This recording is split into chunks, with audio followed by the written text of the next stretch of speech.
We're live. Good afternoon. Today is Monday, August 4th, 2025. It is 5:33 p.m. We're here for the regular trustee meeting. If you can join me for a pledge of allegiance. I pledge allegiance to the flag of the United States of America and to the republic for which it stands, one nation, under God, indivisible, with liberty and justice for all. Thank you.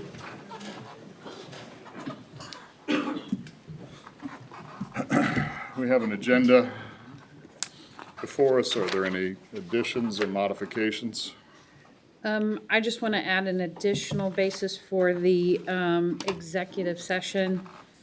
It's still under 121.22 G1, but to just include and to consider complaints against a public official.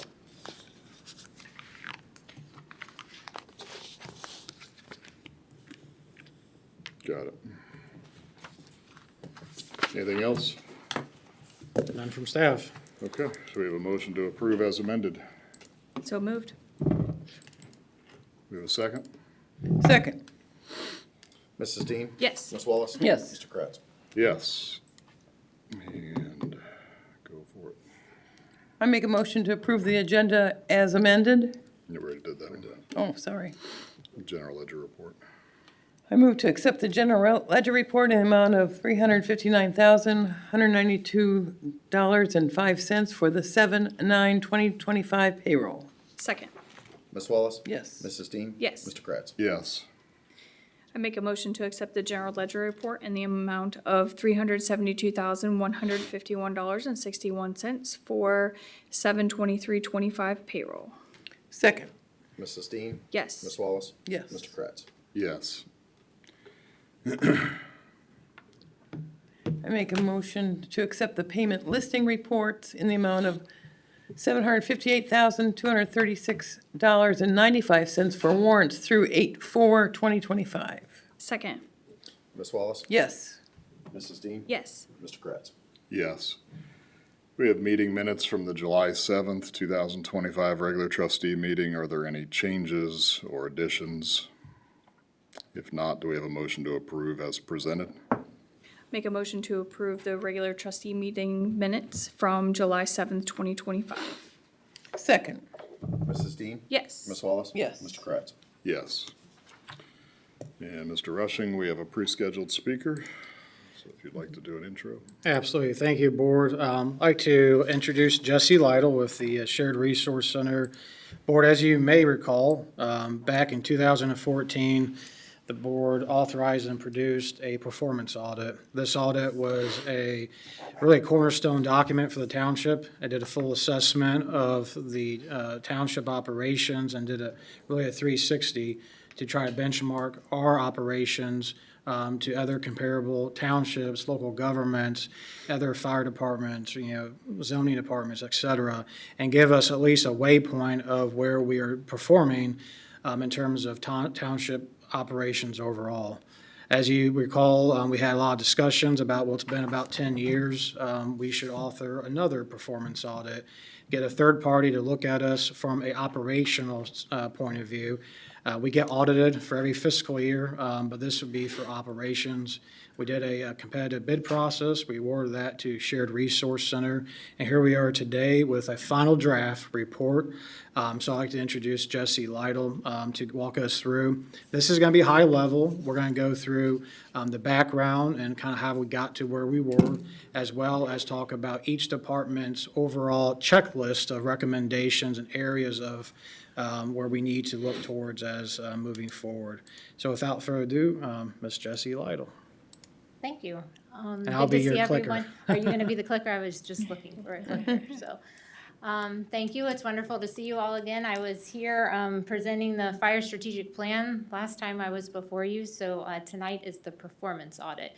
So as Ryan mentioned, just to give you a little background, we built this performance audit based on your other performance audit that you did 10 years ago.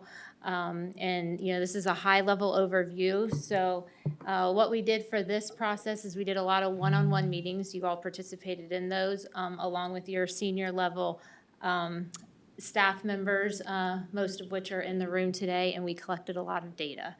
And with that data, we analyzed where Beavercreek Township was. So the first part of the report talks really about your current situation in each of your departments and where you stand. You have so much to be proud of. Your departments really and truly know where they are and know where they want to be and are very innovative and have wonderful goals moving forward. So I enjoyed meeting with each of them. So tonight, what I'm going to do is go through each department and talk about the recommendations that we have come up with for each of them. So first is under administration. So as you can see, we have about 6 recommendations.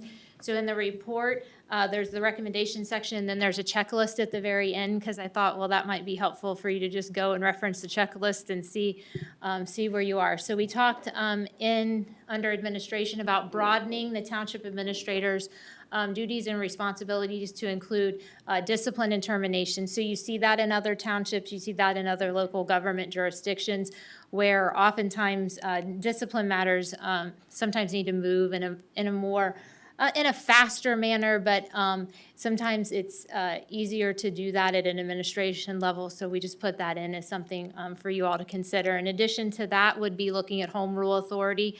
You know that you have several neighbors that have home rule authority, and it does give you some a little bit different options.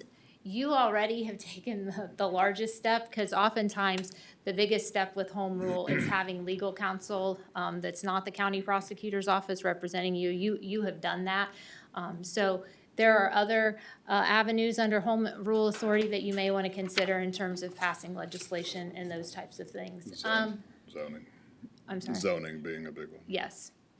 Next is this is more of a broad recommendation, just if there are opportunities for shared service agreements. We didn't pinpoint you ought to do this shared service agreements, but sometimes when you're not doing this for 5 or 10 more years, you know, you have different opportunities that come before you. So we put that in as well. Developing a township communications plan. That's tough right now, right? Because a lot of the township communications falls under the township administrator or specifically with different departments. So is it a good idea to come up with a plan that would be all encompassing? So we talked about evaluating that. Looking to you all to see if you have any interest in implementing a consent agenda. Those are fairly popular in other jurisdictions as well, where the transparency remains all the same. You're just not taking legislative action on every single motion. So that's something else for you to look at. And then establishing a leadership development program. This came up both overall in the township and then specifically came up in the fire department as well. Next is community development. They had a little bit more than 6, but we'll go through theirs. First is evaluating, they share a position with the fire marshal, with the inspection position from an administrative standpoint, and maybe looking at that position and looking at job duties and seeing if that's the best way or if there's a different way to restructure that. Also looking at a succession plan for your inspector position. That person will be likely moving on sooner, and so looking at how you want to replace that. Consider adopting the draft updated land use plan. I know that's probably a familiar bullet point to you, along with updating the zoning code. I know you all have had some discussions about that, but moving those forward. It's always a good idea to review zoning fees annually, and so that's a bullet. You know, sometimes we get lost, you know, in all the day-to-day, and it's like, oh, we got to go back and look and make sure that some of those things are done on an annual basis. Implementing the zoning use permit procedure as well came up in our discussions, and then potentially looking to see if we need to readjust filing deadlines for our boards and commissions. As you know, those are very date-based and a lot to do with when they meet and when you all meet too for final approvals, but just looking at that annually and making sure that those deadlines make sense. And then considering options for, you've already really kind of done this last bullet point a little bit, so maybe a little low-hanging fruit and a quick win, but you know, how, you know, your administration building and how that flows and making sure that customer service is at the top of how someone feels when they walk in. So you've made some changes there, but that bullet hints at that as well. This formerly was the Alice system. We changed to a more traditional suite system of pressing the It's a button. delicate balance of safety and security and friendliness, yeah. It is. Yeah. Next is the fire department. Here, we just talk about evaluating your minimum manning. I mean, this is being done on a daily basis, probably a monthly basis, an annual basis. It's being done all the time, right, with your staffing needs and looking at what revenue you have and then what manning that you can provide. Also, we talked about evaluating the operational need for a centralized training position. The fire department certainly had a little bit of a head start since they had just done their strategic plan, and you'll see a nod to that in here on farther down, where we talk about the strategic plan was assign goal champions. Some of their recommendations were very specific in that. We also have the implement the leadership development program under fire. When you have so many promotion possibilities there that, making sure folks are ready for that promotional process. Implementing Lexipol, we have that here, and we also have that in HR because you're doing it in the fire department, and then you're gonna do that township-wide. And your 10-year funding cycle brings us to the next bullet point, which is evaluating what you wanna do with Station 66. Obviously, when you do a funding cycle of 10 years, that's great because it's 10 years, but then things change in 10 years. So we talk a little bit about how looking at further down the road and what you want to do about that station, especially in light of some of the infrastructure challenges or needs that you have around that. Evaluating the future construction of a training facility, that also was in the fire strategic plan, so we talk about that in here, along with conducting an administration building needs assessment for the fire department too. The administration building has grown beyond probably the point of what it was first designed to do. And then last but not least is evaluating existing reserve apparatus, which this is tough and this is a challenge because sometimes we hang on to a piece of equipment because maybe there's like this one part in it that we may need in a couple of years, so we hang on to that, but then we need it when something goes out of service, we need another thing. So it's evaluating what that looks like long-term for Beavercreek Township, and then just to make sure you're not storing everything because X might happen. The reserve for the reserve for the reserve. That's right, it can happen easily. So next is the fiscal office and the finance department. The next slide, sorry, Ryan. So we, the finance department did a great job in terms of helping us understand how they run. Here we made mention that it would be a good idea to review your annual allotment of the certain positions that you charge to different funds. Sometimes, the time percentage of those change, just because things change in a year, so we brought that up. Tracking annually the inside millage revenue so that you know exactly what that is. Implementing a training plan for the new cemetery software. Research and implementing a time and attendance system, and evaluating budgeting software options. And that can be tricky. I mean, we're not saying you have to have one because, sometimes good old Excel works a lot of the time, but, sometimes, there are more robust programs, and what do those look like, and do they address your needs? Next is HR. And I was reflecting on this when I was making this PowerPoint. Where's Jill? When I was here last, you all authorized the purchase of the HRIS system, so that was kind of exciting. So we've got Lexipol here, we've got the HRIS system. We talked with Jill about creating like a compliance calendar. There's so many things with HR, so just being able to quickly look at, in March we need to do this, or in September we need to do that. Revising the township's performance evaluation form. It's always a good idea to look at those at least every couple of years and make sure it's meeting the needs of all the departments. Evaluating health insurance options, again, something, you don't necessarily have to do that annually, but looking at that every few years is a good idea, along with job descriptions, updating those, the personnel manual, This list is long, especially for just Jill, but these are all things that, need to eventually happen as time permits. And then, of course, reviewing your compensation structure.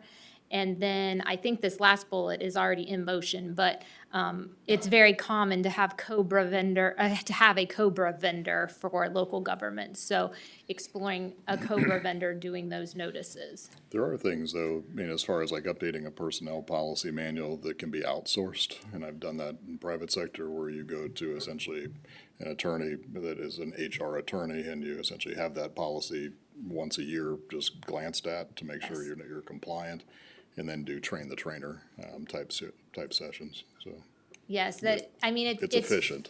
So. It's very much a benchmark to look at that annually and to make any updates. Because, sometimes there'll be an FMLA change, and then sometimes they'll be like, oh, we need to make this sentence change. So, yes. How many policies you think will disappear in the policy manual with the implementation of Lexipol? Disappear, it could be the opposite direction, to be honest. We could expand on policies. Well, that's what I'm saying. I mean, like, we have a manual, but wouldn't we digitize it and be using Lexipol? Correct. Yeah, okay. Right. And So that then, we, if I may, the check and balance is supposed to be built into Lexipol, because they'll be notifying us when those policies update, the laws update related to the policies, so that we can, kind of keep track of those things. because I recall from your presentation going to Lexipol that there's like the standard, then there's ones we can create. So I think the personnel manual will probably disappear when we fully transition to Lexipol. And that may be your experience too, Jesse, with other jurisdictions.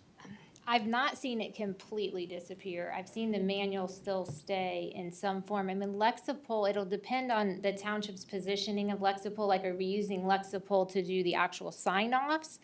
Or are we taking all of their language? Because there'll be some language that I think will still probably be unique to Beavercreek Township that, like your disciplinary procedures come to mind in terms of, I don't know that would actually be like a policy in Lexipol, right? You're probably gonna retain the steps and the offenses as your own. And so that would probably still maintain itself in the manual, but you may sign off that that's the discipline policy in Lexipol. It'll be a hybrid. We'll retain, policies that we've had for a while that are sole specific to Beavercreek Township. And then we'll also implement, best practices. Actually, one this afternoon, we have a best practice that's coming from Lexipol that we're presenting for your approval. And it will all be housed in Lexipol. We'll pull our Absolutely. unique policies in, and it will still be all one manual, but it'll be electronic in the platform. So then it probably just becomes how you manage the sign-off. Right. Yeah.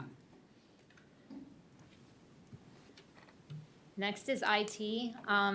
In light of cyber attacks and things that have happened to other jurisdictions, we focused quite a bit on making sure that cyber insurance is up to date, making sure your limits are where you need them to be, doing a cybersecurity audit, making sure that you're compliant with the new state laws relative to cybersecurity.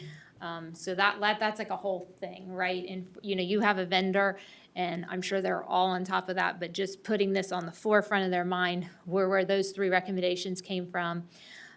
Doing some mandatory employee training. I mean, so often some of these cyber attacks are happening because somebody has been phished. So doing a lot of those types of trainings to help employees, no one intentionally does it, but sometimes it just happens. Reviewing policies for separate networks from what, the township owns versus what you're getting from your private vendor. And then reviewing best practices on how the township wants to use AI in the future. So those were a few of our information technology items. Next is public service. We looked at a few things here. First is looking at some additional branding. So public service plans to have a little bit more of an outward-facing department, maybe than it has historically had. And so then what do those branding opportunities look like in terms of participating in community events as a department. We talked with them about scanning large-scale files, just to keep those things up to date and easily accessible by others. We talked about evaluating whether it would be a good idea to have a third-party vendor come in and rate your paving, the pavement conditions, and making that maybe a little more standardized. So evaluating if that would be a good idea for Beavercreek Township. Also, the option of building a columbarium, that's a big thing right now, right? In terms of, most places, the cemetery lots have been purchased and maybe not even have any more left to sell. And so what does that mean when, residents in particular are looking for options at the end of life? And then also exploring establishing lighting districts where it's appropriate. I mean, certainly as you grow out and build out, is it appropriate to have lighting districts in certain places? Last but not least, the sheriff's substation. And these are a bit of a domino effect, but they're the issue that we talked about that needed further evaluation is looking at your future staffing needs. What does that look like in the next X period of time? And then what does revenue look like in terms of making those staffing additions that may be needed? Right now you have a working sergeant. Other communities have that position as more of an administrative type position, right? Where it's maybe more of a captain level. And so evaluating that and what works best for Beavercreek Township. And then, of course, if you were to decide to add, and, right now you don't have minimum manning and that type of thing, if you were to look to do that, well, then what comes next? Of course, there's buildings. Of course, do we have enough space?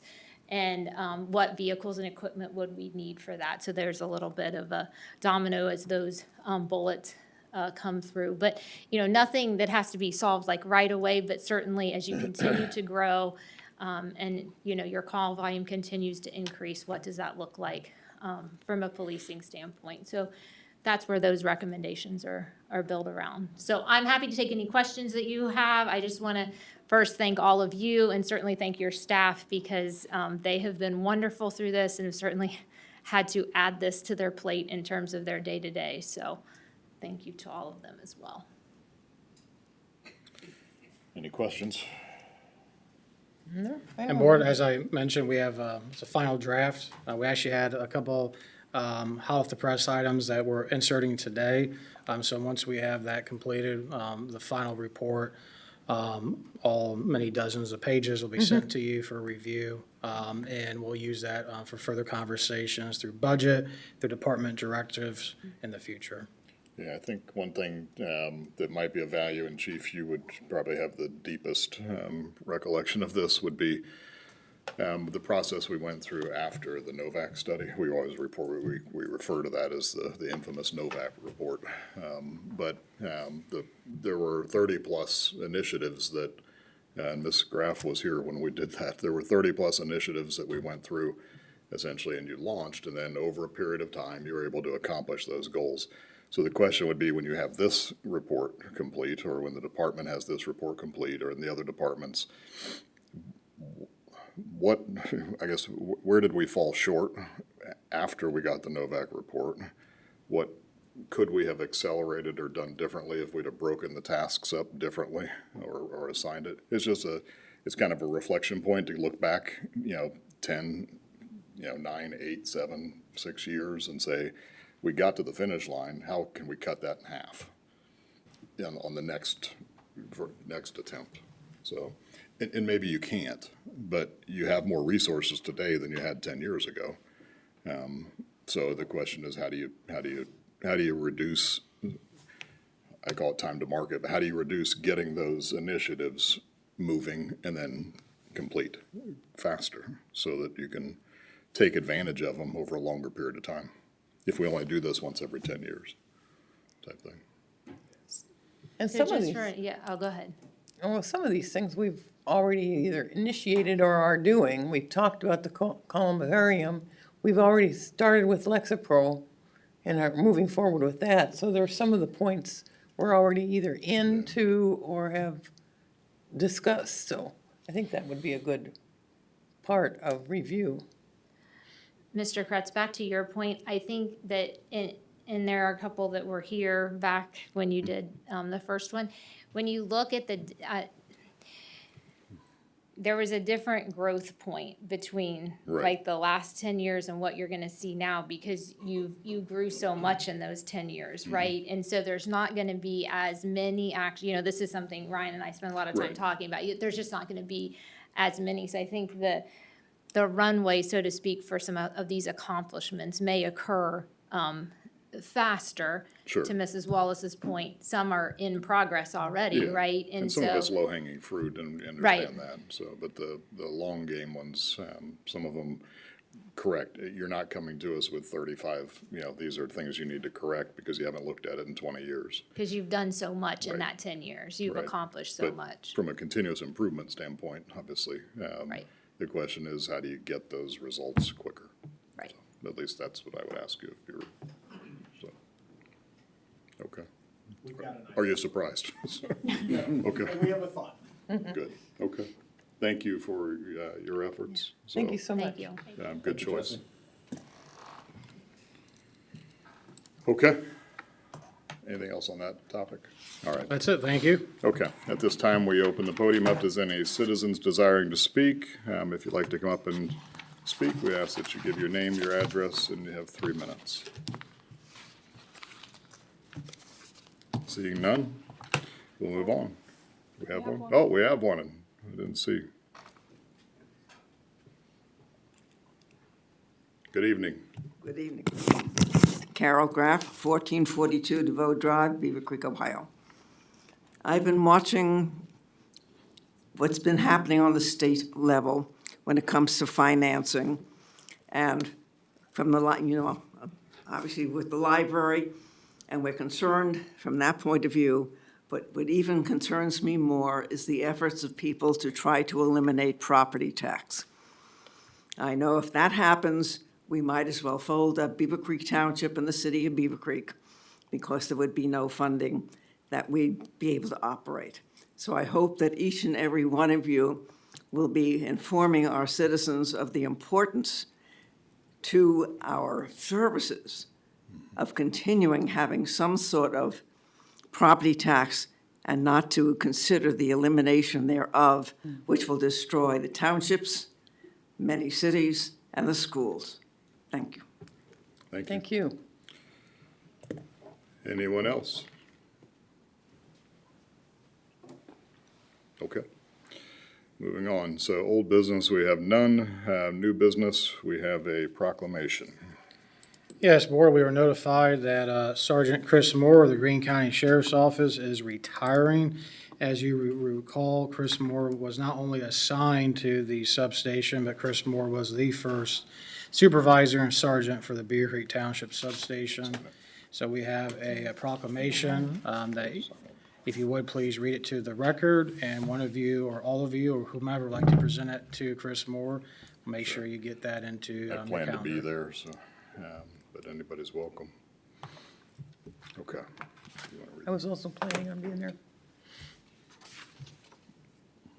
It's on the 15th, right?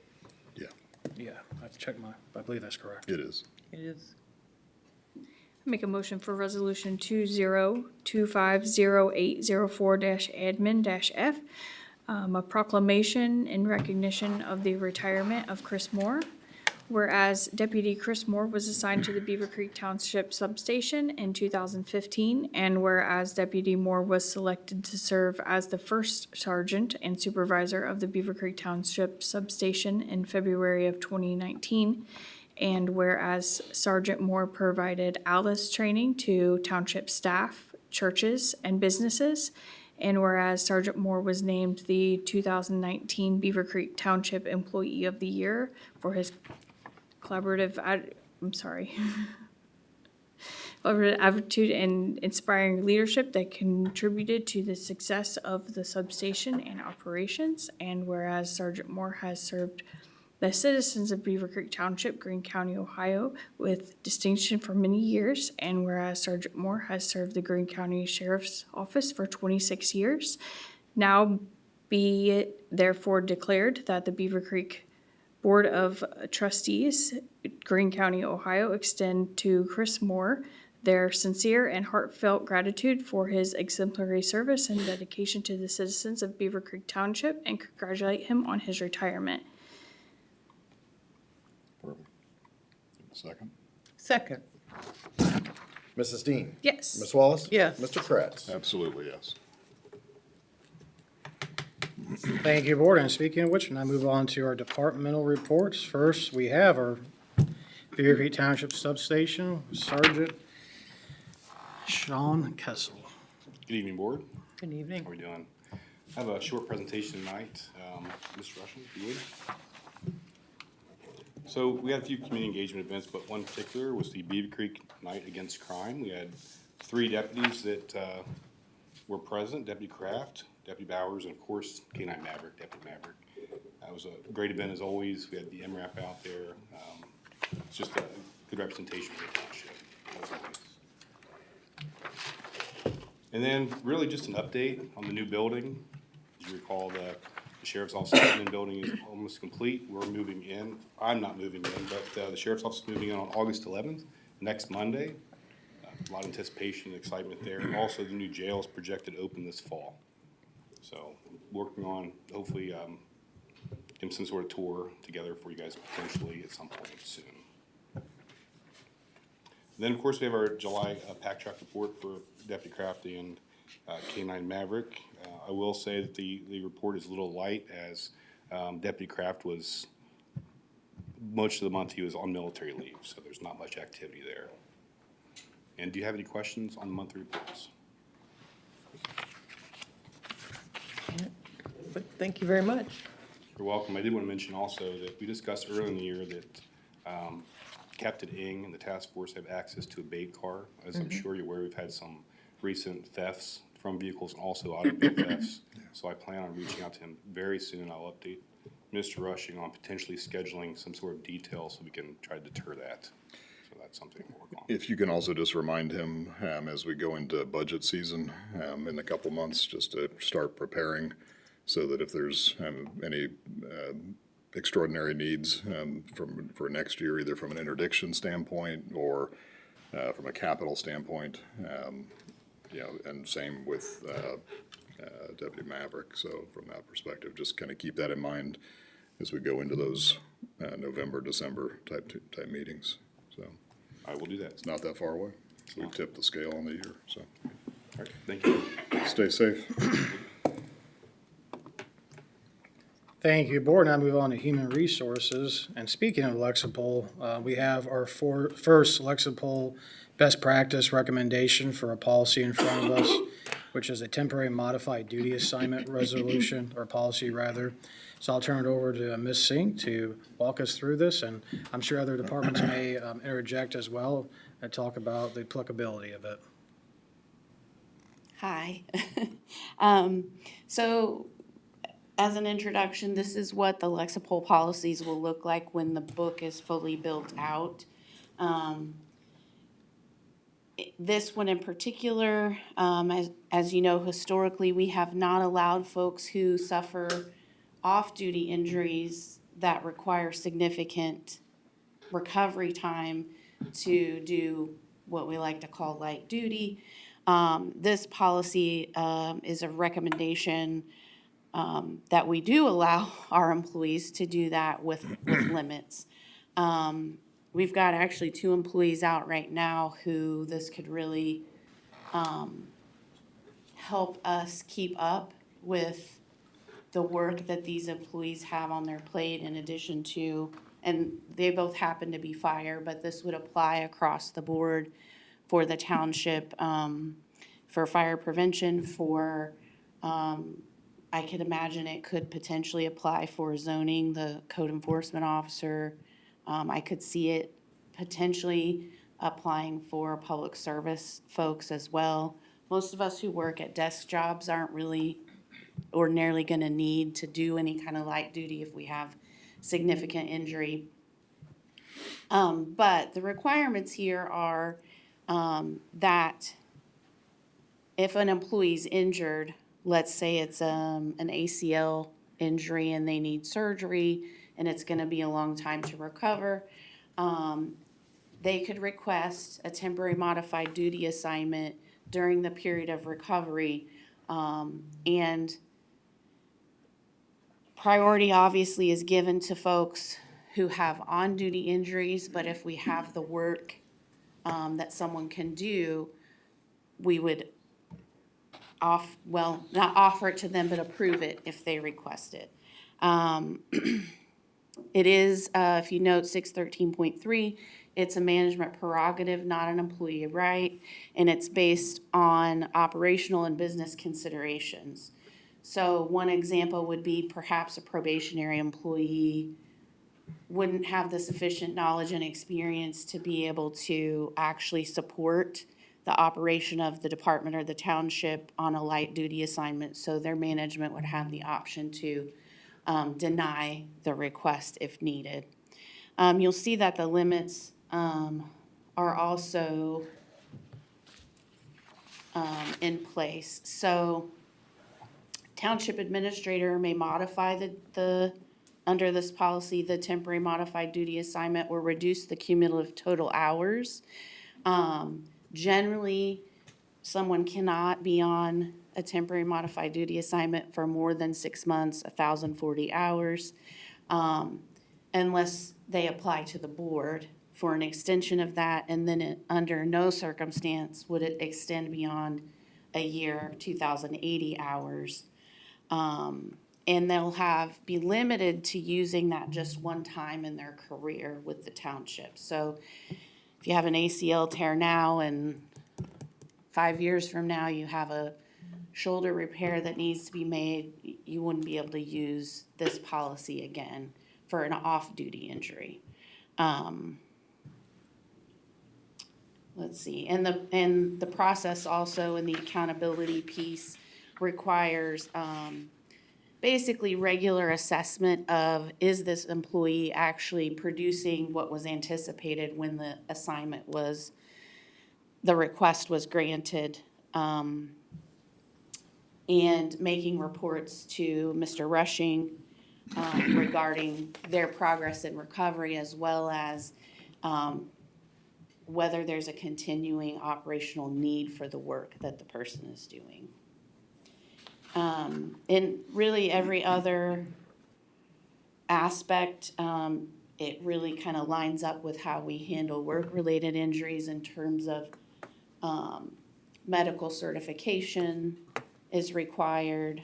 And this would still run in conjunction with FMLA.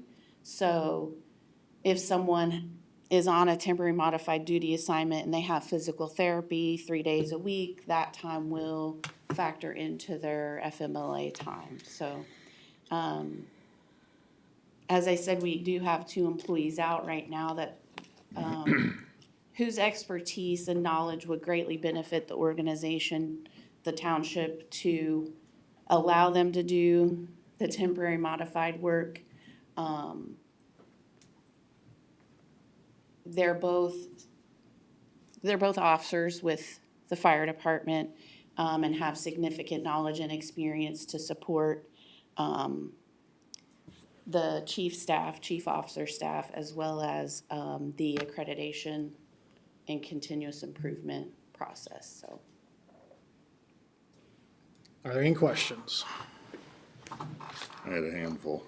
And so this, first of all, on-duty and off-duty injuries? well, we already do for on-duty injuries. Right. We have transitional work, which is something encouraged by BWC and helps us But limit costs. Does that fall under, will that now fall under this policy? No. Or it'll still stay its own It'll be its separate? own policy. Okay, all right. So then the second piece is, in 613.3, we talk about 1,040 hours, and that's assuming a 2,080 hour, normal 40-hour, 52-week work year.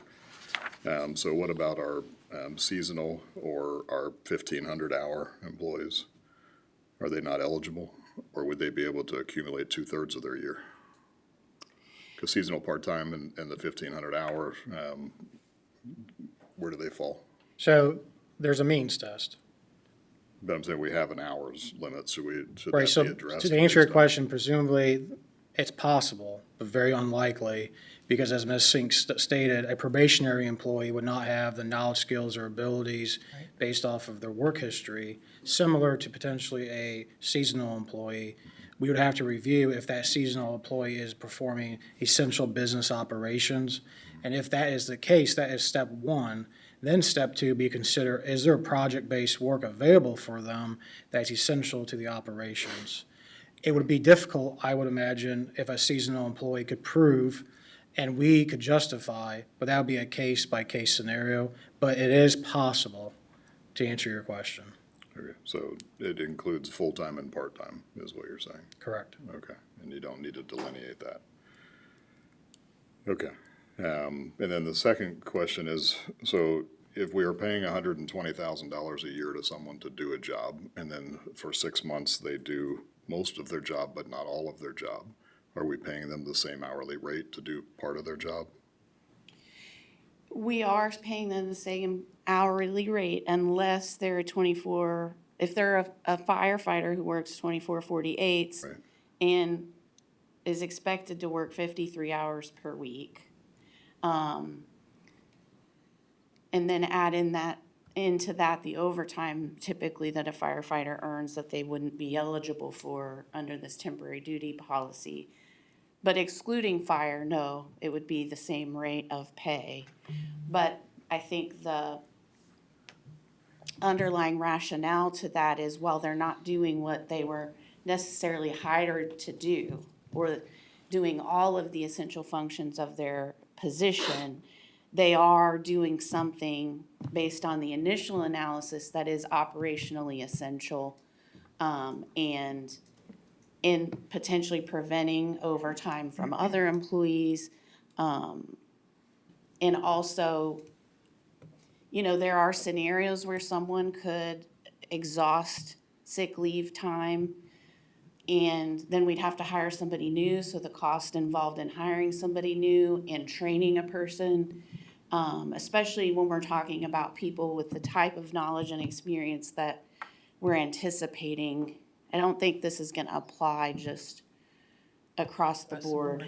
The person's gonna have to be able to actually still contribute to the productivity of the department or the township to qualify. And the only thing I would say is, so there's a fair amount of subjectivity that's built into this, and whenever there's subjectivity, it's difficult to be consistent, and whenever you're not consistent, then you open yourself up to lawsuits. And which I think is why we've set forth the fairly, I would say it's a fairly rigorous process in terms of what the considerations are for someone to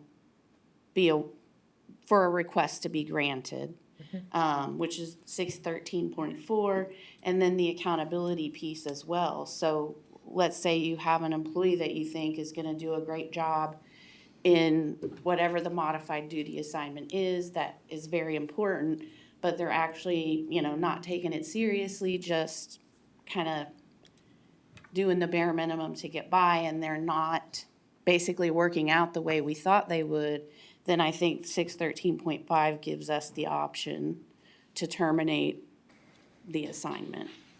Okay. And I think I guess following the processes, you make the request and we, as management, grant the request or not. We do that in writing. And so if there were challenges to consistency, I think the hope is, and this is the lawyer in me talking, that we can make factual distinctions to say, this is why we granted it in this situation and why we're not in this one. Will that avoid lawsuits altogether? Maybe not, but hopefully they'd be winnable. I don't know, Ms. Frick, do you? Yeah, I guess I would ask, so have we run this by the other HR attorney in the room?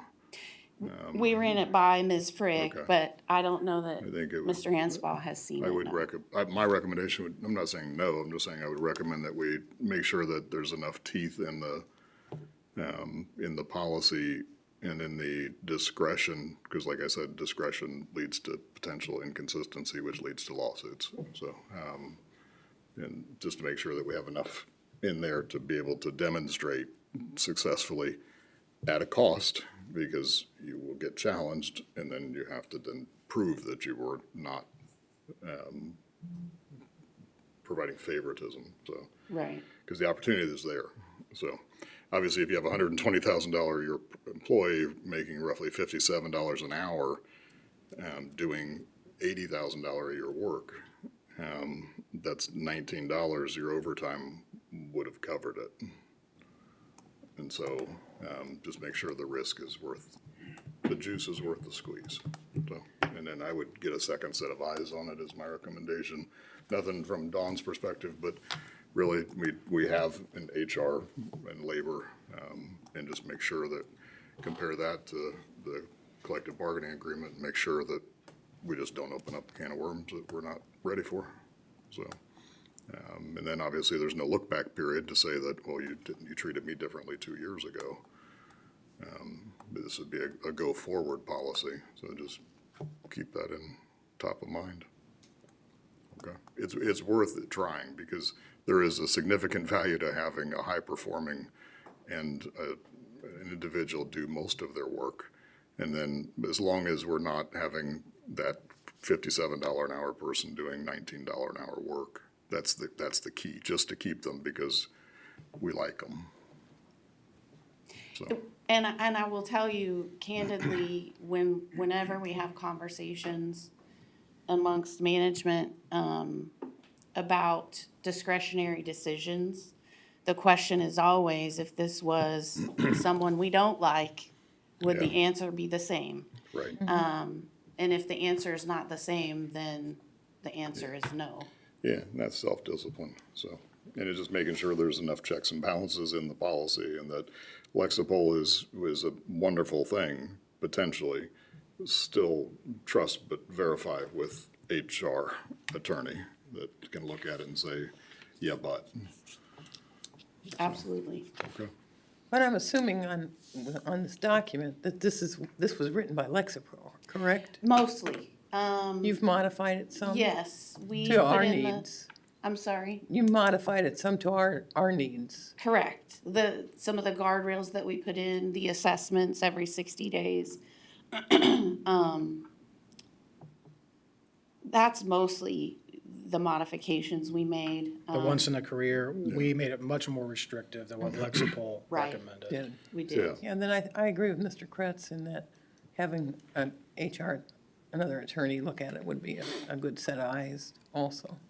You do But I think you did a great job. You do pro bono work, right?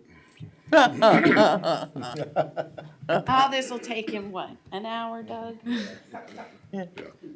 No, more Thank you just- for bringing it up, yeah. and this is like our first Lexapro really pushing us forward, so I think it's a great step. Yes, more to come. I'm sure. And just look at that part-time seasonal 1,500 hour, just to make sure that, yeah, maybe when you look at it, maybe there's a way to wordsmith that it gives you little bit more Teeth. flexibility in it. Sure. So, just so you know what okay. Is the Are you board's asking for preference? approval on this? That was the plan, but I understand the guidance. I would recommend that we just have the council look at it one more time and have the two compare. Is there an urgent need to get this done tonight, or can we?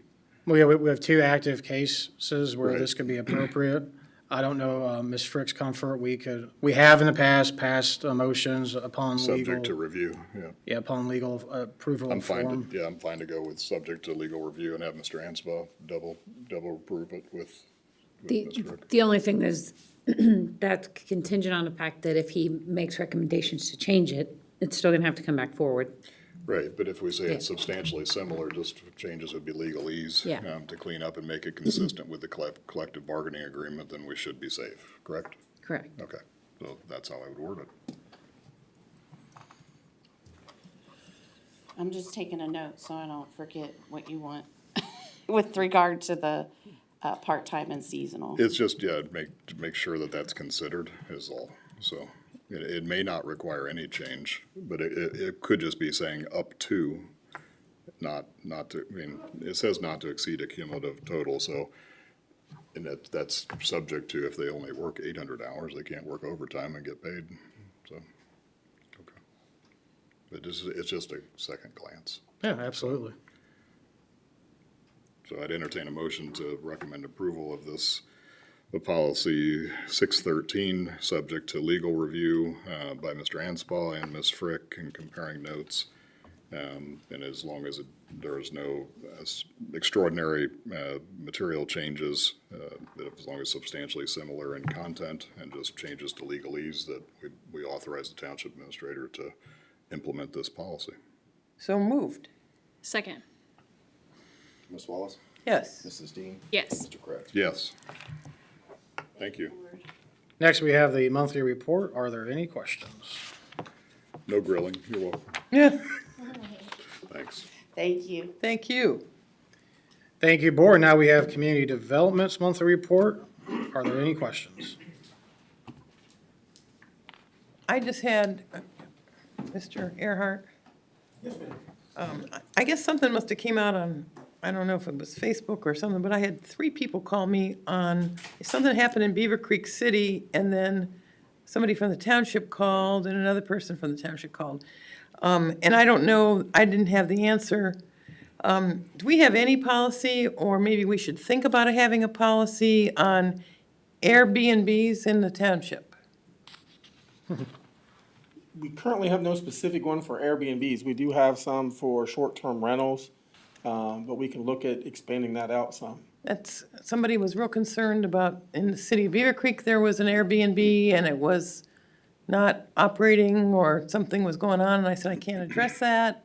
And then somebody from, 2 people from the township, I think they were neighbors that heard about this thing in the city. Sure. And they called and I said, I'll bring it up to you. Perfect time to look and- at it. We're going with the zoning commission right now through some workshops to update the resolution. In fact, in 2 weeks, we're looking at the definitions, which we could add definitions for it and work on some good regulations for that. And then another thing that I saw that came up on the news was that people are starting to rent pool time. Oh, okay.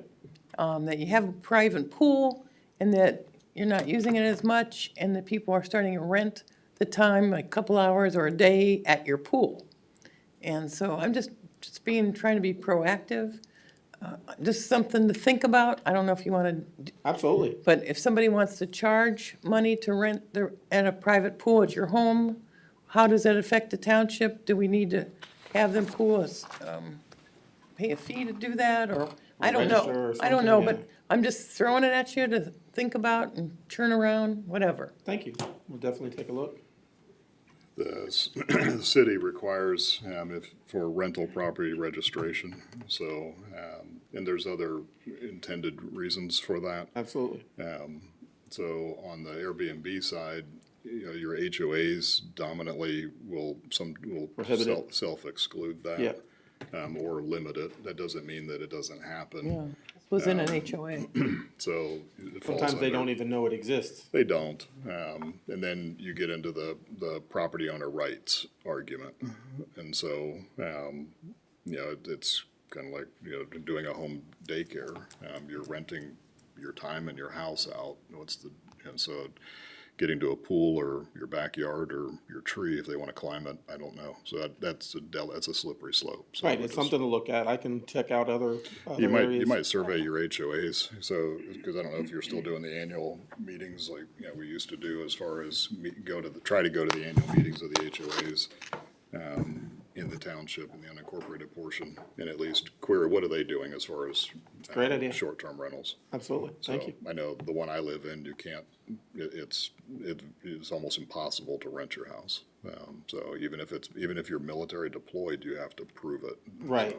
So, I've heard a lot of them have that same stipulation. Which I And- think goes too far, but. And sometimes, maybe the HOAs would want to incorporate something in their bylaws that say you can't rent your pool Or, out. or what the rules are if you do. Yeah. Yeah, and on HOA level, I think you've got, it's somewhat already covered, but you can query what they have. Sure. It's the homes that are not in an HOA. Yeah, the regular Then you residential have to draw the line between homeowner rights or property owner rights and what's going too far, so, Well, I'll research what other areas are doing and see what's applicable to us. thank you. Thank you. Thank you. Thank you, Board. Now move on to IT. Are there any questions? No, sounds like, just based on Jesse Lytle's, the performance audit, that there'll be some, what I would consider, sounds like best practices that should be almost looked at on an annual or every 2-year type scenario. So unless there was some awareness item that you needed to bring to us, you still Only thing to haven't note- hit 100% on workstations fully passed. but- Only a note, Board, is as you may recall, in the OTA's publication and the budget bill, there is now mandatory guidance on what all local governments have to have in terms of cybersecurity. Right. Mr. Fessler is aware of that. There are plenty of webinars and recordings that we can watch to ensure. My assumption is we are all up to date, but there might be some specific language we may need to adopt or something to come out from that. One other thing, and Ms. Frick, you're probably aware of this with law directors, there's a lot coming up regarding public records and AI. So if an employee is using Copilot that's available to us through Office 365, how much of that is subject to a public records request? You know, if they're using it to write a report. So it's something I think we need to evaluate because we're gonna start to see challenges, if you will, from firms that specialize in testing the public records policy. So I think we need to look at that and get ahead of it. Yeah, we are participating in, there's a monthly, not necessarily a webinar, work session put on by the state. So we participate in that on each month and go through a variety of topics that they want to be awareness. AI is, I think, one on a future agenda. And then the new guidelines they put out July 1st, there's 90 days to implement and correct some things. We're vetting through that now, and then we had anticipated a session for today that is going to be rescheduled for really next month to dive a little bit deeper into some of those cyber things, some decisions that you all will need to make. And deep in the performance audit, there is a recommendation to assess AI in general and the applicability of it for Beavercreek Township. Thank you, Board. I wanted to thank you. I put a ticket out and you guys fixed it immediately, so Fantastic. thank you very much. You're welcome.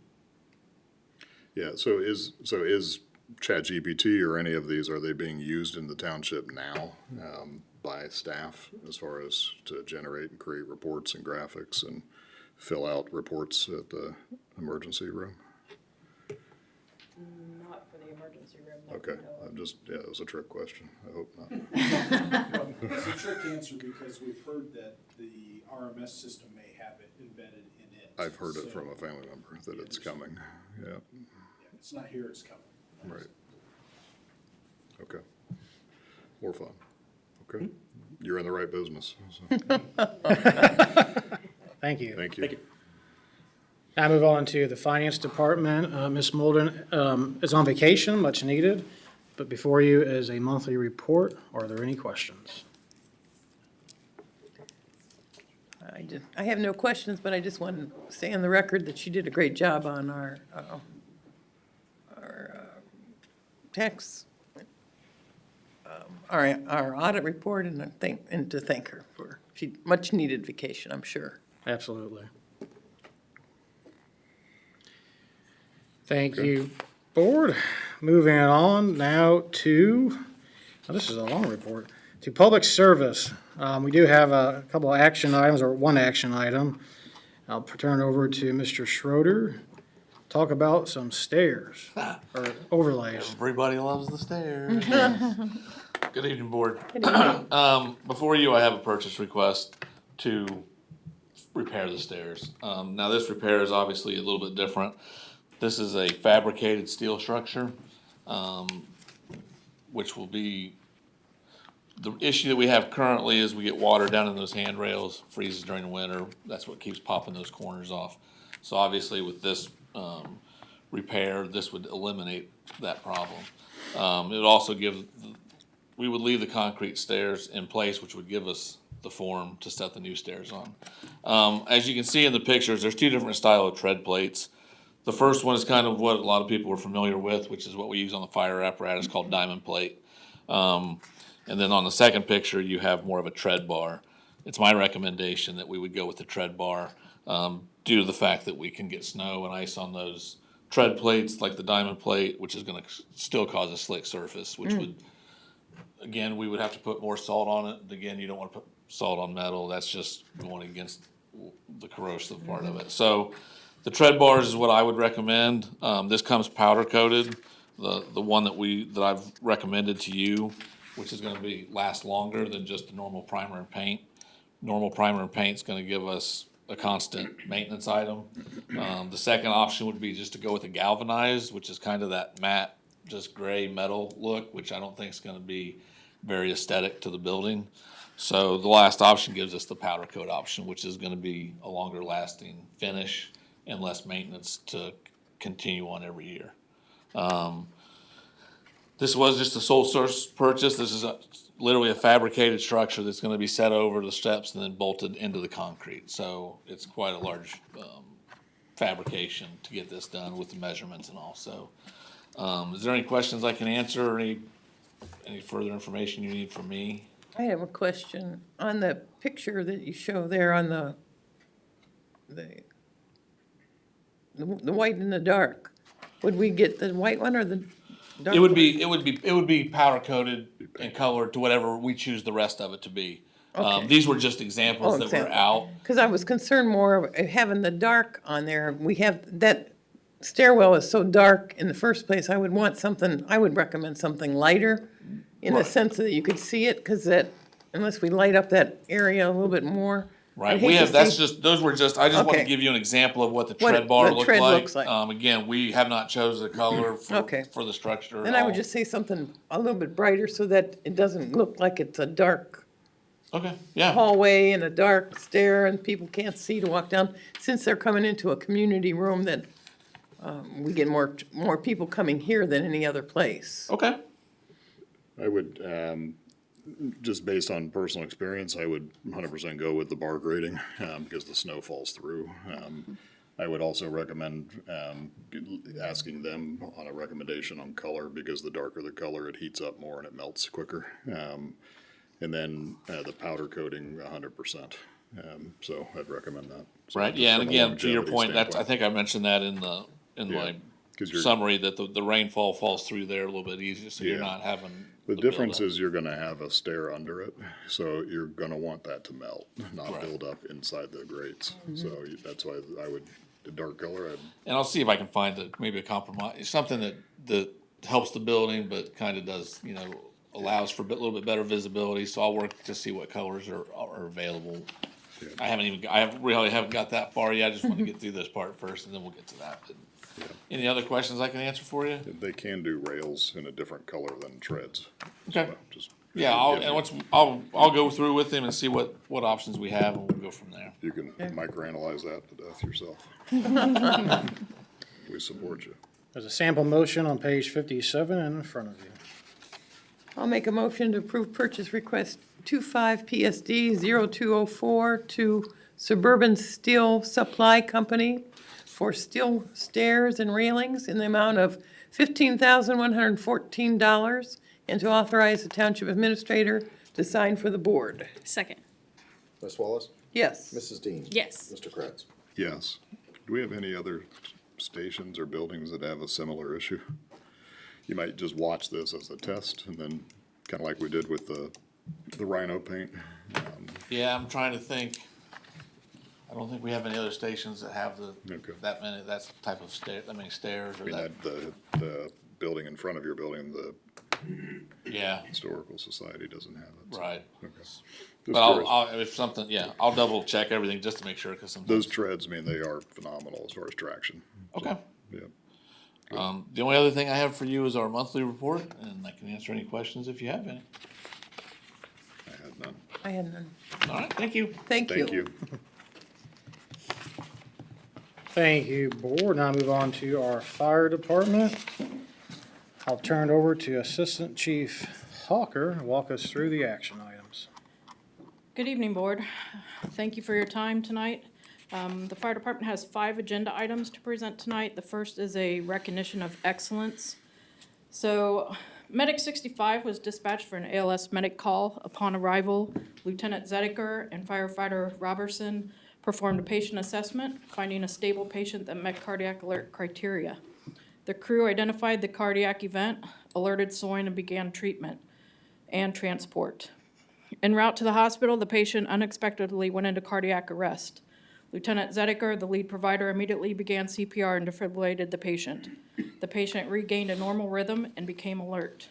Medic 65 requested an intercept with Station 63 crew on their apron and then completed the transport to Soin. That was to gain additional hands-on for patient care.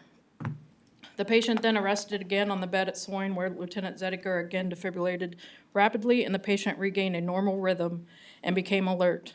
I would like to recognize Lieutenant Zediker and the crew that you see before you for an outstanding job that directly saved the life of this patient. This is another example of our crews embodying the department's mission and vision. Next, I would like to request the board to accept the resignation of Wade Webker as a firefighter. This is the resignation we asked to move to this month's agenda and have finalized an effective date of July 8th with a not eligible for reemployment with Beavercreek Township. We have provided the motion for the board. Make a motion 20250707-fire-A, move to accept the resignation of firefighter Wade Whitaker, effective July 8th, 2025. He is not eligible for reemployment with Beavercreek Township. Second. Mrs. Dean? Yes. Ms. Wallace? Yes. Mr. Kratz? Yes. Next, I'd like to ask Division Chief Lee Polis to present items 3 and 4 on the agenda. My special guest. Good evening, good evening, Board. The first one that we're bringing to you is a request for the Board to also authorize a purchase of mental health and wellness checks. And this would be a contract, a one-year contract with professional counseling services, for a maximum of 80 mental health checks and wellness checks for fire department personnel, not to exceed $10,000. As you all are probably aware, mental health is definitely becoming much of a something that we know that there's a huge impact in first responders for. And outside of taking care of ourselves physically, we need to take care of ourselves mentally as well, so that we can still function and be the best that we can for this community. So with that, we had started with our Beavercreek Peer Support Team, which they have done a fantastic job. They were able to get out there, make sure that we've identified people that may be having some troubles, getting them the resources, or at least getting them to resources that they may need. But this is just the next step. So this would be actually with a licensed clinician. This person, through the professional counseling services, was a first responder as well. I believe if Lieutenant Chris Ferguson is also here to answer some questions, because he's the one that's spearheading this, but I believe she was in 18 years as a paramedic, so she knows the field as well, and has become a counselor to assist first responders. Their group works with Beavercreek City Police Department, also with Clear Creek Township Fire, Bellbrook Fire, and some others. So they're already out there doing this important work. So asking you to approve the one-year contract with professional counseling services. So if you have any questions, I'd be glad to try to answer that, or Lieutenant Chris Ferguson's here as well to assist with that. Lieutenant Ferguson, so just a couple questions. Yeah, come on up. Yes, sir. So first, thank you for spearheading this, so, and kind of helping drive this forward. So it's, as you may or may not remember or know, so I have a son that's in essentially he's in his fellowship right now for tactical EMS and disaster medicine. And so, and he lives 30 minutes from the Kerrville floods. And so the Air Force sent all of them to that area. And what he uncovered from 10 feet of mud was horrific in many cases. So a lot of people, they think of car accidents and fires, but we forget about floods and drownings and everything else that you guys and your whole team gets called out on. So it's appreciated. I appreciate that. Thank you. Do we have a motion? I'll make a motion, 20250804-Fire-B, to approve purchase request number 25-Fire-0629 to Professional Counseling Services LLC for mental health wellness checks in the amount not to exceed $10,000, and to authorize the township administrator to sign for the board. Second. Ms. Wallace? Yes. Mrs. Dean? Yes. Mr. Kratz? Yes. Thank you. Thank you. Thank you, Board. He's much taller than me. So, let's bring it back. Okay. The next one that we're requesting is an authorization to purchase upfitting for our rescue ladder and engines. This request is to purchase various tools, electronic equipment, upfitting services for our new Pierce fleet, totaling $96,166.61. This is broken down into a few different sections. The first section in this is talking about the Atlantic, using Atlantic Emergency Solutions, who is the authorized regional dealer for Pierce to do the upfitting to the existing engines that we just had placed in service. And then the new rescue, which the crews are up there right now doing the final inspection on. We've got some pictures. It's looking very nice. And then the ladder coming after that. What we have found through feedback from the crews and also through the safety committee, that there were some items that would make our apparatus safer, better, more effective. Some of those being a longer seat belt to where we can clip in. What they found was through the engines that when they're in full turnout gear, it was very difficult for them to get the seat belt connected. And so there would be an extension added onto that, adding water level indicators on both sides of the apparatus so that we can see where our water levels are, so that we're aware of that, making sure that our people are staying safe while inside, and as well as some other things by installing our thermal imaging cameras, Knox box systems, and things like that. The big thing behind having Atlantic do that is that it is all then covered under warranty. Because they are the Pierce authorized dealer, everything is fully warranted underneath that for the coverage for those pieces. In addition, we are asking for tools and necessary mounts for the tools in the rescue and the ladder. We found through different bids that Atlantic was able to give us a better price on the mounts and tools for the rescue, whereas Heritage Fire was able to give us better pricing for our new ladder truck. So we were able to save about $1,500 by going that way. We did reach out to another group called Columbus Fire, and we did not hear back from them as far as a quote on that. The final one's Howe Rescue Systems. That is what we utilize for our battery-powered extrication tools. Because of the specialty of them, we have to get those mounts that come through Howe Rescue for the Genesis tools. So they are a sole source on that. And then finally, with Citizens Fire Training, our Paratech struts, those are also sole source because they are very specific. And those are the new struts that I think, and the last time I spoke to you, that we purchased. So we are very appreciative of that. So with that, I'm open to any questions that you may have about this. You pre-answered my questions, which was essentially, was there any cost differential and from were we paying more to get convenience of warranty, and it doesn't sound like that. So we got convenience of warranty and a better cost. So, perfect, yeah. Sounds good. Board has several sample motions in front of you. And as always, you're not bringing anything to us that's not already budgeted, correct? Correct. Right. I make a motion to approve purchase request 25-fire-0657 to Atlantic Emergency Solutions for upfitting services, tools, and tool mounting equipment for the new peer suppression apparatus in the amount of $69,125.12, and to authorize the township administrator to sign for the board. Second.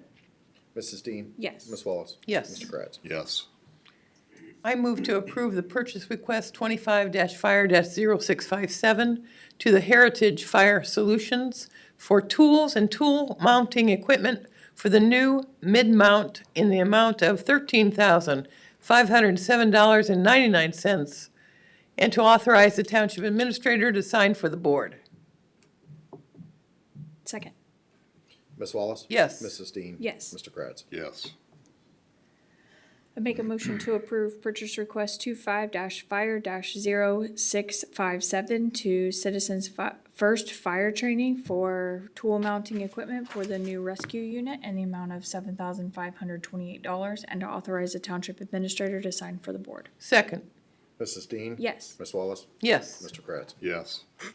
I make a motion to approve the purchase request 25-fire-0657 to Howell Rescue Systems for the tool mounting equipment for the new rescue unit in the amount of $6,005.50, and to authorize the township administrator to sign for the board. Second. Ms. Wallace? Yes. Mrs. Dean? Yes. Mr. Kratz? Yes. Thank you very much. Thank you. Thank you. And board, that's left with the monthly report. Are there any questions or points of awareness? You look like you have more to say. I do, sir. Okay. Thank you. Fire If you will. could scroll to page 24 in the packet, please. Yeah, 24? 24, please. In your packet. So on page 24, we added a short video, if it works. It's tested positive, so. This is the drone in action. This drone was utilized to locate hotspots during a residential fire, showing the value of the drone program. The firefighters were able to use the drone to locate the hotspots and direct the water stream for extinguishment. If I'm doing something wrong, let me know.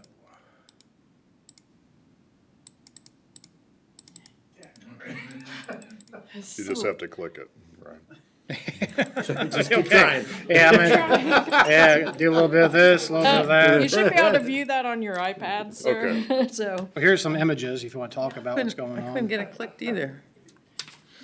yeah, so those are images that are also taken from the drone. Yes.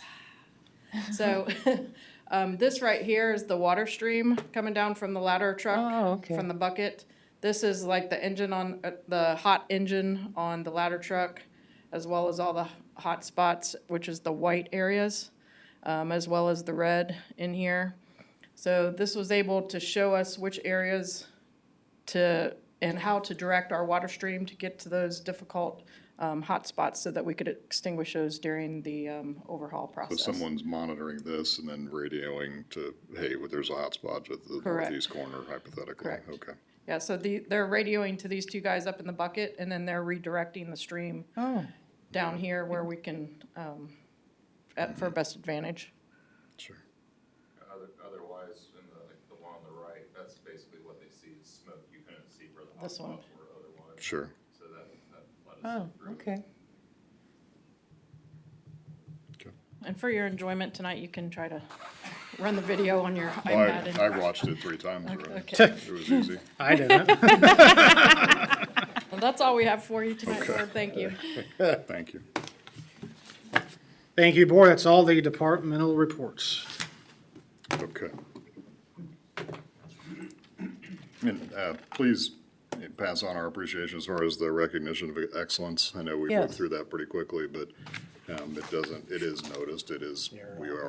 We appreciate you making us aware and the community aware of that. And And that's why our community supports our fire department, Yes, so. I mean, to save a life 3 times, it's huge. Okay, Ms. Frick? Yes, thank you, Board. What we have today is a resolution to authorize the participation in opioid settlements. As you are aware, there continue to be additional settlements that come through. And each time, it's obviously beneficial to the township citizens, and typically involves the township getting funds from the settlement. Sometimes they come in and there's potentially a limited amount of time for which to submit approvals. And so what this resolution would authorize is that the board is authorizing, following legal review and approval of any future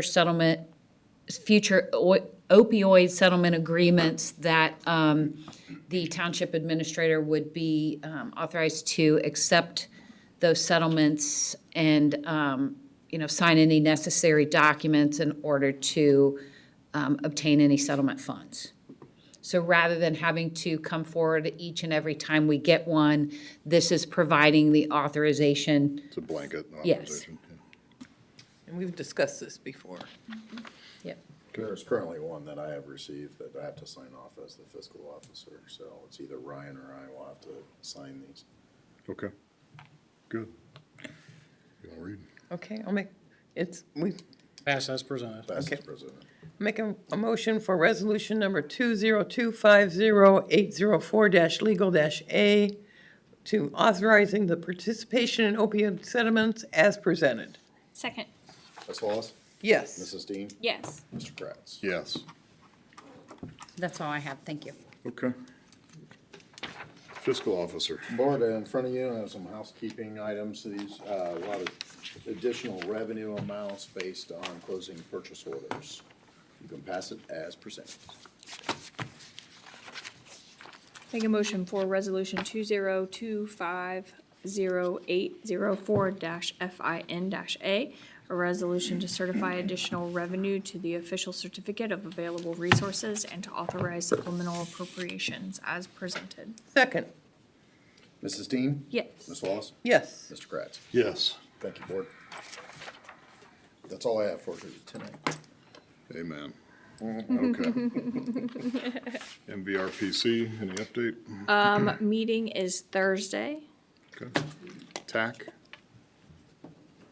Any update? TAC? Tack, I was on vacation for the last one, I'm sorry. I will be coming to the next upcoming one in August. Okay. Do we have an alternate, just out of curiosity? I don't know. John? Okay, okay. No worries, just to make sure we had something, so. Okay. Opioid Regional Task Force, any updates? Opioid, No, we haven't had a meeting. okay. Regional Planning from Greene County, no meeting. Health Department, Meeting is Thursday. School Superintendent, City Manager, Township Administrator. No report. There's a theme. Wright, Pat, Air Force Restoration Advisory Board. I'll let you guess. No report. Okay. And Greene County Water Wastewater Committee. Yes, Board, just briefly, we hosted a collaborative meeting with Greene County Sanitary Engineering, Beavercreek Township, City of Beavercreek, as well as the Greene County Engineer to discuss utilities in the roadway. As you, Board, you're aware, we have identified, at least from a township asset point of view, an issue with some utilities and what they pose in the roadway. We collaborated and tried to discuss the potential of maybe moving utilities out of the roadway into the sidewalk right-of-way area. We all had various points to make about, the difficulties and pros and cons, but the best part about it was that we had a conversation and that we're all in a room to try to solve the problem, and sanitary engineering is willing to meet further with us to hopefully discuss improvements they're making. And they recognize that nothing is perfect. We recognize that as well. But it was good to get in the room to at least address the problem and then work on a possible solution. So potential more to report in the future. Okay. Okay. Greene County Township Association. No meeting because of the Greene County Fair. Investment Oversight Committee. Nothing to report. are we required to have an annual meeting of that? We've not had one this year. I don't remember No, this, in our bylaws if we had The something. investment there. oversight committee is by policy, by the Board of Township Trustees, working with the fiscal officer. There's no statutory There's no requirement to have requirement. one. Right, but I mean, of a self-imposed. Yeah, we so did not- we've asked Ted to come in quarterly, so we can, Yeah, so where are we, when was he here last? last quarter, so we would have to do something in this quarter. It's been some time. Yeah. Okay, so maybe for the September Sure. meeting. Might be helpful. And then that would carry it through to the end of the year. And you could do it in January or December, whatever. We can do that. Okay. All right, Greene County 911 advisory. So, as far as the tasks that Chief Heister was providing to that effort, I guess I'll ask Chief Vandenboss and Chief Hawker as far as in his absence, while he's on, I don't know if he's on leave or if he is on leave at this point, as far as, so is someone filling in on that? As far as those duties are not being done? Okay. Yeah, we've divvied those up amongst the division chiefs and myself that are remaining. Okay, so they are being done, Yes. you've reassigned them Yes. to, okay, not to another, okay. Okay, and then from a billing standpoint, have we, there was discussion at the last meeting as far as, it opened with, the county administrator asking for a refund. And I informed her that we had not billed him for everything that we had done. And so, have we provided a full accounting? Because Chief Heister brought, detail of the number of hours that were worked and the number of hours that were billed and the differential. And it was somewhat of a field leveling, but it wasn't a complete one. And so I guess the question is that chapter closed? Have we tied a knot? We have not yet. We've done the accounting internally. I have yet to inform Mr. Huddleston of that. Okay, There was no general sense of urgency in the sense that the next meeting's not scheduled until quite some time, but yeah, it's October. we will So, but definitely make sure we settle that prior to that meeting. I would not bring it to the meeting. I would rather have it in no later than September. That we Sure. get it to them, so that way they have some time to chew on it. Okay. If there's nothing else to come before the board, then I want to make sure. 1 second here.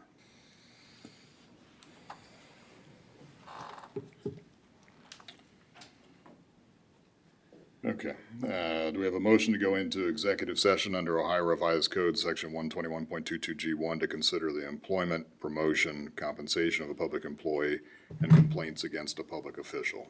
So moved. Second, Mrs. Dean? Yes. Ms. Wallace? Yes. Mr. Kratz? Yes.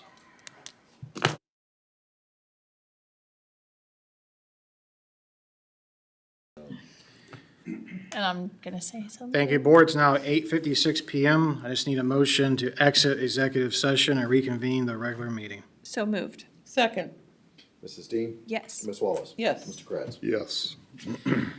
Thank you, Board.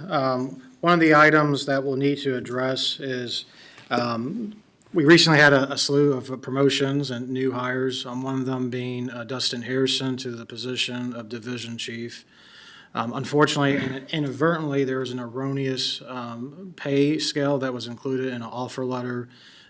We noticed that, the employee noticed that, and it's our recommendation through a process of discussion with the employee to offer a revised offer letter. This revised offer letter will state the correct pay that was mutually agreed upon, retroactive to the date of his promotion. And before you, I would recommend adoption of a revised offer letter to Division Chief Dustin Harrison. I'll make a motion to approve the revised offer letter to Division Chief Dustin Harrison. Second. Ms. Wallace? Yes. Mrs. Dean? Yes. Mr. Kratz? Yes. Thank you, Board. Next item. I guess the phrase, all good things must come to an end. We have before us a individual who has dedicated over nearly 34 years of service to the residents, visitors, taxpayers of Beavercreek. We have in receipt a letter of Chief David Vandenboss's retirement. This retirement would be effective September 3rd, 2025. Be my recommendation that we accept the retirement through resignation letter of Chief David Van Boss, effective September 3rd, 2025. And it is customary to accept that, and also wish him well in his legacy and dedication to this department, to the residents, and to Beavercreek. Well done, sir. Thank you very much. It's been an honor. It's been a lot of fun. Probably more for me than you. There's been moments. Congratulations to you. Thank you. So no talking you out of it. No, but if you want to accept my resignation with eligibility to rehire, I'd appreciate it. It is recommended, sure. This is our chance. So. Chief, are you the last of the transition from volunteer to? Mr. Grogan, actually, Oh, will okay. take that honor. I have the lowest badge number Yeah. currently, but Mr. Grogan will be the sole remaining volunteer to career. Obviously in fire prevention, but still a member of the organization, still a firefighter. Oh. Sure. So it goes back a long way when you're doing it for free. Yes, yes, it does. Awesome. Well, 34 years is a long time, or nearly 34 years, however you calculated it. It'll be 34 by September 3rd. There you go. That's why the date was so specific. Well, I make a motion to accept the resignation for retirement of Chief David Van Boss, effective September 3rd, 2024. 2025. 2025. Oh, I'm sorry, Did I write that? 2025. Yeah. Make sure I put it. Let's correct that. I'll request. second the motion. Mrs. Dean, Yes. Ms. Wallace. Yes. Mr. Kratz. Yes. Thank you, Board. In addition to that, as we transition to the next generation of leadership, as it were, we obviously have a lot of institutional knowledge that, would walk out that door. In talks with the chief, we are very fortunate that through an agreement, he'd be willing to stay on for transitional and consulting services to the township as directed, to stay on for additional 6 months. This will provide us a good segue into the next, finding the next chief, as well as assisting with the 10-year funding plan, accreditation, collective bargaining. There are a lot of institutional systems and different things that he's been a part of. So it'd be my recommendation that we enter into agreement, as well as a separation and consulting agreement with Chief David Van Boss for transitional services. I make a motion to approve the consulting and separation agreement with Chief David Van Boss. Second. Mrs. Dean. Yes. Ms. Wallace. Yes. Mr. Kratz. Yes. Thank you, Board, and as we look towards finding a permanent placement for Chief, we will need someone who is more than capable of serving this department through that time. And who better than our second in command, that is Assistant Chief Christine Hawker. So it'd be my recommendation that we make Assistant Chief Christine Hawker the interim fire chief, effective the next day from Chief Van Boss's retirement, or September 4th, 2025, through December 1st, 2025, which coincides to a trustee meeting, and it could be adjusted if need be to allow the search to continue or to conclude. Yeah, I think the only thing I would suggest, Mr. Rushing, is that we just make everything that you said, but we make it essentially effective upon the retirement of the chief, and that way there's zero gap, rather than having an hour of gap. And obviously, Because I'll call you at 11:59 PM and be like, hey, chief. Do not answer. Can't And blame Board, you. as we traditionally do, in like situations, as we have this individual performing essentially more than what they've been asked, I would recommend a pay differential to honor the services and the work that now Assistant Chief Hawker would be performing as the interim fire chief. So that I would recommend a 7.5% pay differential on that interim placement. Good, okay. All right, I'll pass you that. I'll make a motion to have Assistant Chief Christine Hawker serve in the interim fire chief position effective upon the retirement of Fire Chief David Vandenboss until December 1, 2025, unless extended by the Board of Trustees, and to authorize a differential pay increase of 7.50% for that period that she serves, as Chief Hawker serves as interim chief. Second. Do we have a second from Ms. Dean? Mr. Kratz, Yes. Mrs. Dean, Yes. Ms. Wallace. Yes. And Board, the last item I would bring to you, as we now need to open up a search, who better yet than a group of individuals who all they do in the core business is to provide executive searches, those that have had over 150 years of combined experience in local government from various levels all the way up to the senior level of managers, administrators, and department heads. With that, I would recommend us entertaining a agreement for professional executive search services through the Management Advisory Group. This group will assist us in providing the search services for the next fire chief. Great. I move to approve the retention of Management Advisory Group for executive search services in an amount not to exceed $26,500, Second. and authorize the township administrator to sign for the board. Second. Mr. Kratz, Actually, discussion. So, and to clarify that this group essentially will handle the entire process, including internal and external candidates. Absolutely, it'll be an open process, and we encourage both internal and external candidates to apply. Great. any other discussion? No. Mr. Kratz, Yes. Mrs. Dean, Yes. Ms. Wallace. Yes. Thank you, Board, that's all I have. Anything else to come before us before 9:06 PM? Not, we have a motion to adjourn. So moved. Second. Mrs. Dean, Yes. Ms. Wallace. Yes. Mr. Kratz. Yes. Thank you.